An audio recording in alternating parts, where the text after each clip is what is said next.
歡迎翻嚟我哋嘅精油師打 talk，Wendy 老師你好啊！Cindy 老師你好。上集咧我哋講咗魚油嘅嗰啲最後一個形式啦，咁嗱又考考你啦，好。我問你啦，以下呢一個魚油咧係邊一種形式嘅魚油咧？呢一隻魚油咧相對嚟講咧，佢係比較接近天然嘅呢一個脂肪結構嘅，佢係屬於乜嘢型嘅魚油啊？TG 型咯。冇錯，好啦，咁如果呢一隻魚油咧，佢係為咗將一個重點拉高分嘅，做成一個非常之濃縮嘅路線，咁嗯佢又係乜嘢魚油咧？，EE 型魚油咯。係，咁仲有另外一隻 RTG，嗯。請問佢係乜嘢形式咧？哇，真係俾阿 Cindy 老師考到啊嚇！咁呢一個 RTG 咧，佢就係喺中間裏邊揾平衡啦。邊個中間啊？邊個同邊個中間啊？咁啊，梗係 between TG 同埋 EE 啦。好，100分，我哋開始下一集。係啦，咁我哋其實咧前幾集咧都同大家介紹咗，即係話魚油嘅幾種唔同嘅形式啦。咁啊頭先 Wendy 老師咧都已經考試合格啦，咁就係有天然嘅 TG 型啦，亦都有走濃縮型路線嘅呢一個 E 型啦，咁亦都有咧係喺 TG 同 EE 之間揾到一個平衡點嘅 RTG 嘅。咁今日咧我哋就再講咧一個好多人都有好有感覺，亦都好有經驗嘅，就係話我究竟中唔中意呢一隻而家食緊嘅魚油嘅？嗯，係啊，因為有啲人咧食魚油咧食得幾好嘅，冇咩感覺。但係有啲人咧一食咗之後咧就即刻覺得個胃咧就好似怪怪地咁樣樣，係咁咧又會翻啲魚腥味出嚟啦，同埋咧仲有啲甚至會係反胃。反埋胃，係啊。係咁，所以咧好多人咧就會好快咧咁就落結論咧，就係其實我係唔適合食魚油噶，因為嗯。我怕腥咁樣。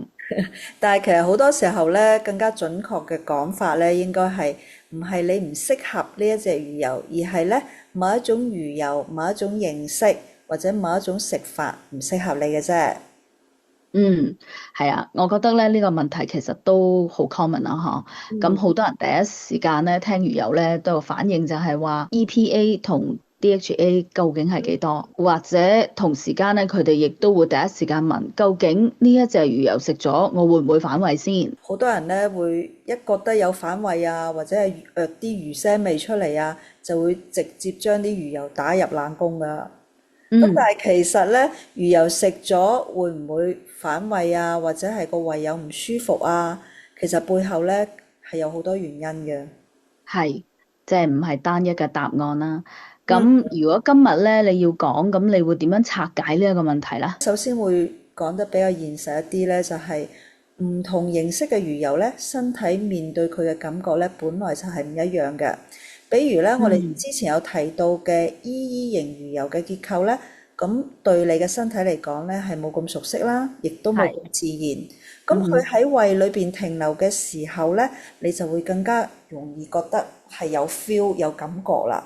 即係話係，個胃會講：喂，等一陣，你係邊個啊？我需要多花啲氣力嚟到處理你喎。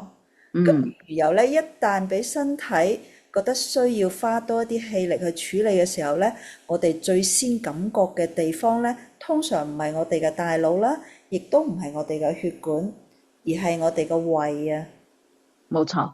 胃其實就好老實嘅。我哋之前提及 TG 型嘅魚油咧，由於佢本來就係天然嘅脂肪結構，咁係。佢一進入我哋嘅身體，我哋就會覺得佢好啱嘴型啦。冇錯。咁胃咧就唔會同你討論學術嘅，佢淨係會話俾你聽，我食咗落去舒唔舒服嘅啫。嗯，嚇，係啊，所以咧好多食咗魚油之後覺得唔舒服咧，其實係你嘅身體唔中意啊。係啊，我哋個胃唔喜歡佢啊。係啊，係啊。咁除咗形式之外啦，咁仲有乜嘢原因會令到啲人食咗魚油唔舒服嘅咧？通常咧，第二個好常見嘅原因咧，就係食嘅方法唔係咁啱啦。因為好多嗯，人咧食魚油咧，佢食得比較隨便啲啦，或者一睇到魚油就食啦，或者係空腹嘅時候食啦，或者咧一次咧係食好幾粒嘅。咁但係魚嗯哼，油本身咧，佢係脂肪，咁你脂肪進入身體嘅時候咧，唔係話你食咗落去就冇事，因為佢係需要咧呢個消化系統一齊去參與嘅。係。如果你係空腹食，或者你本身咧膽汁分泌係有問題，或者係消化嘅狀態唔係咁理想嘅時候，當你食咗落去咧，咁呢一個時間就唔係保養啦，而係咧你個胃突然間咧就多咗嚿油喺度，嗯。佢係唔識得點樣處理嘅。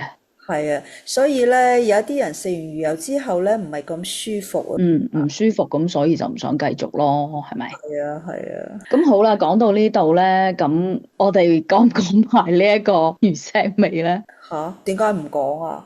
因為真係好多人都會遇到呢啲咁嘅問題噶喎，我都曾係。經試過啊，所以真係就拜拜，唔想再食啦。係嘅，係嘅。